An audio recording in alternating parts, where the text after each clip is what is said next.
Assalamualaikum warahmatullahi wabarakatuh. Saya di sini akan mereview kembali materi sifat melawan hukum pada pertemuan ke-10 pada tanggal 15 Mei 2023. Sifat melawan hukum material dibagi 3. Yang pertama dalam fungsi negatif, mengakui kemungkinan adanya hal-hal yang ada di luar undang-undang untuk menghapuskan sifat melawan hukumnya perbuatan yang memenuhi rumusan undang-undang. 2. Dalam fungsi positif, menganggap suatu perbuatan tetap sebagai tindak pidana walaupun tidak nyata diancam dengan pidana dalam undang-undang. Jadi, mengakui adanya hukum tidak tertulis sebagai sumber hukum positif. 3. Sistem hukum pidana Indonesia menganut ajaran melawan hukum material dalam fungsi yang negatif, contohnya ares dokter hewan. Apakah sifat melawan hukum harus dibuktikan? Apabila dicantumkan dalam rumusan tindak pidana secara tegas, maka unsur melawan hukum harus dibuktikan. Apabila tidak dicantumkan secara tegas dalam rumusan undang-undang, maka ada 2 pendapat, yaitu dalam fungsi yang positif harus dibuktikan karena mempunyai unsur konstitutif, ada tindak pidana apabila ada perbuatan yang bersifat melawan hukum. B. Dalam fungsi yang negatif tidak perlu dibuktikan. Rumusan sifat melawan hukum dalam undang-undang.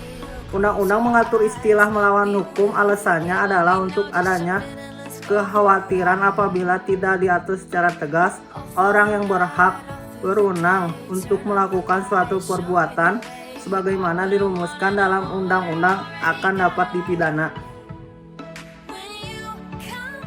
Dengan istilah melawan hukum atau Wederrechtlich seperti diatur dalam pasal 167, 168, 335 ayat 1, 552 KUHP. Istilah lainnya seperti tanpa mempunyai hak untuk itu. Pasal 303, 548 dan 549 KUHP. Istilah tanpa izin Sonderverlof diatur dalam pasal 496, 510 KUHP. Dengan melampaui kewenangannya diatur dalam pasal 430 KUHP tanpa menghilangkan cara-cara yang ditentukan oleh peraturan umum diatur dalam pasal 429 KUHP. Bab 6. Kesalahan atau pertanggungjawaban pidana.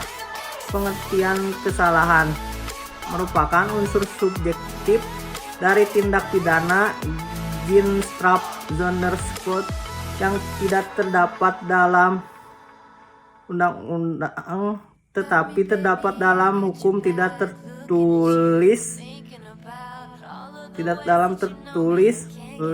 Kesalahan adalah keseluruhan syarat yang memberi dasar untuk adanya pencelaan pribadi terhadap perbuatan pelaku tindak pidana.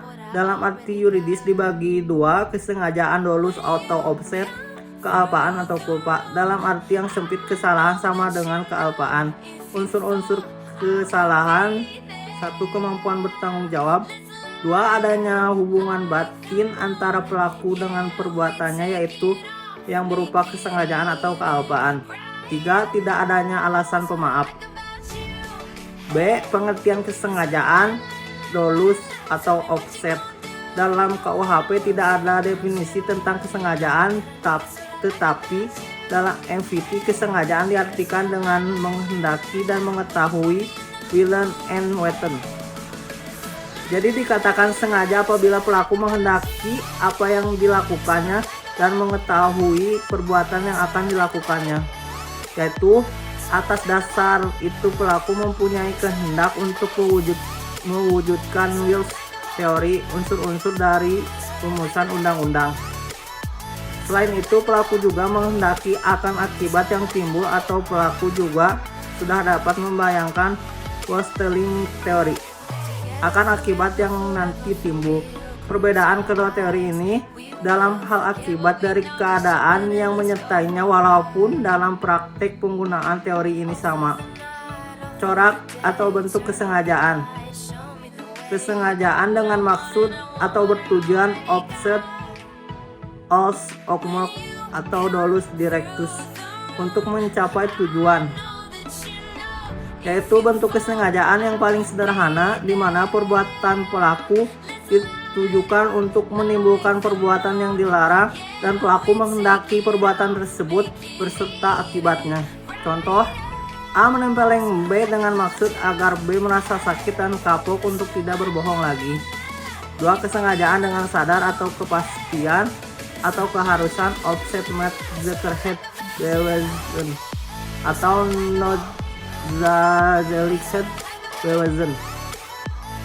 Dalam hal ini perbuatan menimbulkan ada dua akibat, yaitu akibat yang memang dituju oleh si pelaku, yaitu dapat berupa delik sendiri dilakukan sendiri dan dapat berupa penyertaan atau deelneming.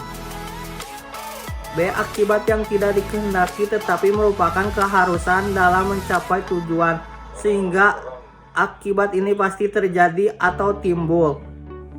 Contoh, A hendak membunuh B dengan menembakkan pistol, sementara B sedang duduk di balik kaca restoran.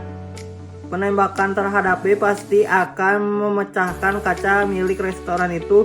Terhadap pecahnya kaca ada kesengajaan dengan sadar keharusan dari pelaku, pasal 406 KUHP.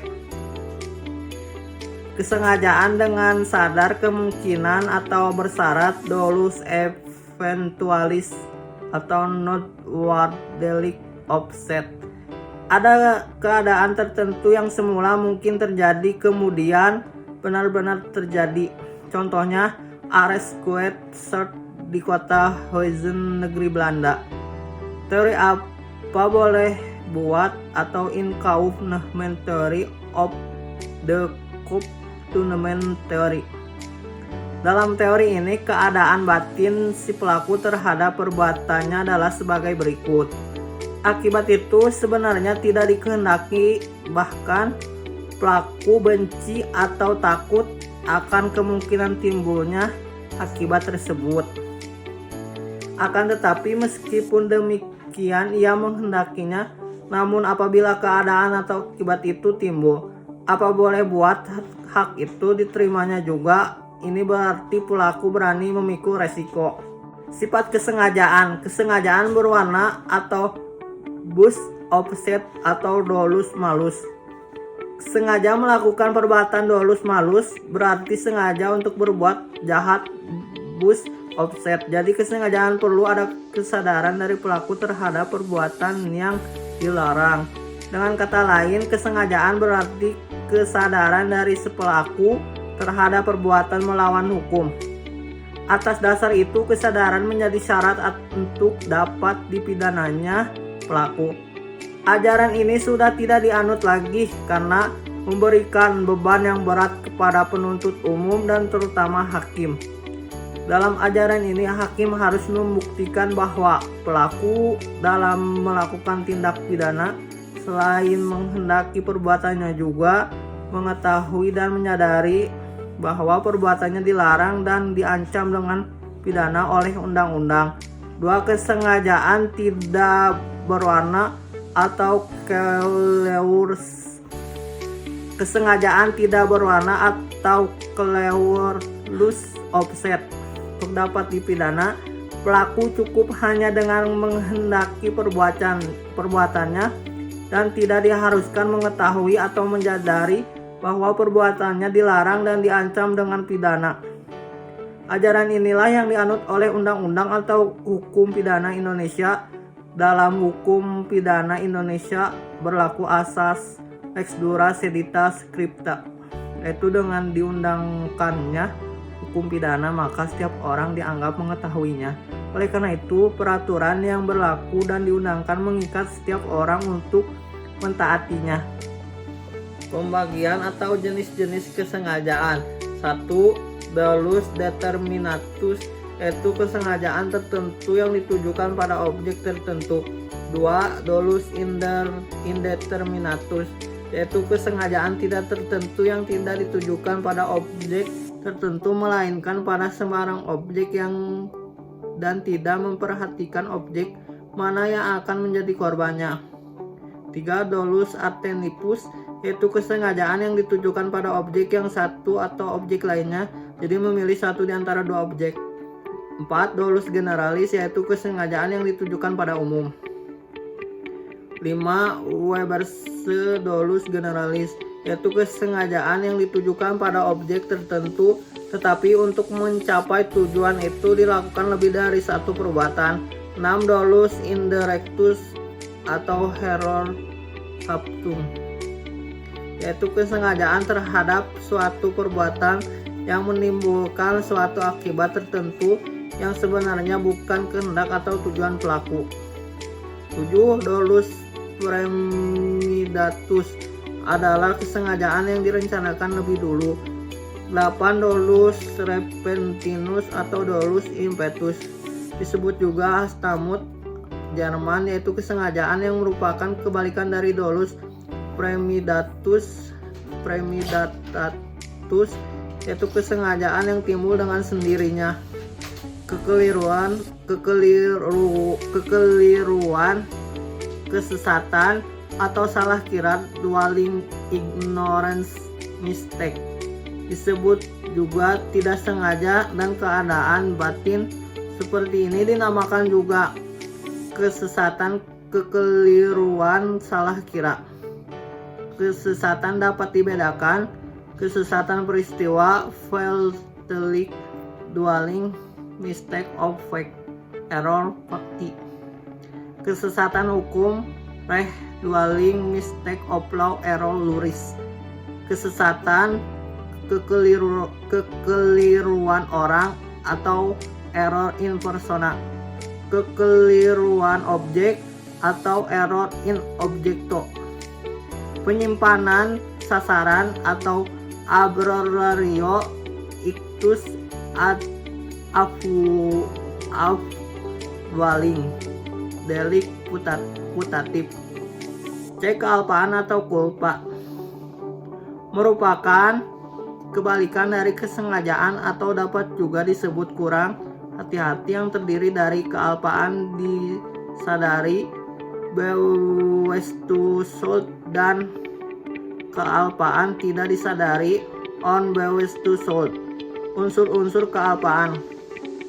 Pelaku dapat menduga terjadinya akibat perbuatan. Dalam hal ini ada hubungan batin dari pelaku dengan akibat yang timbul dari perbuatannya, sehingga pelaku dapat menduga Vorsichtigkeit, tetapi pelaku kurang hati-hati, Unvorsichtigkeit, pelaku kurang hati-hati.